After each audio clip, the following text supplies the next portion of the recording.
ഇന്നത്തെ അന്നത്തെ തീ കാണണമെങ്കിൽ ഇന്ന് ജീവിതത്തിൽ കടന്നു പോകുന്ന തീകൾ അല്ലെങ്കിൽ എല്ലാവരും തീ കൂടാൻ വേണ്ടി കുറച്ചുകൂടി എണ്ണ ഒഴിച്ച് തരത്തേ ഉള്ളൂ.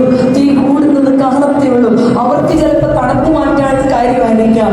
ചിലർക്ക് ആ തീ അല്ലെങ്കിൽ നീ കടന്നു പോകുന്ന തീ ചിലർക്ക് തണുപ്പ് മാറ്റാനുള്ളതാ. നീ കടന്നു പോകുന്ന ചിലർക്ക് നല്ല കണ്ട് ആസ്വദിക്കാനുള്ളതാ, ചിലർക്ക് കുറ്റപ്പെടുത്താനുള്ളതാ.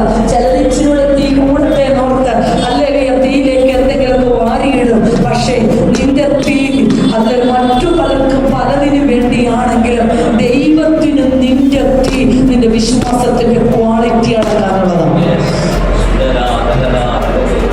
ആ വിശ്വാസത്തിന്റെ കപ്പാസിറ്റി, ആ വിശ്വാസത്തിന്റെ പവർ എത്രത്തോളം വ്യാപരിക്കുന്നു അത്രത്തോളം ദൈവശക്തി ഒഴുകും. ഇന്ന് പകൽക്കാലം ആശ്രയിക്കുവാൻ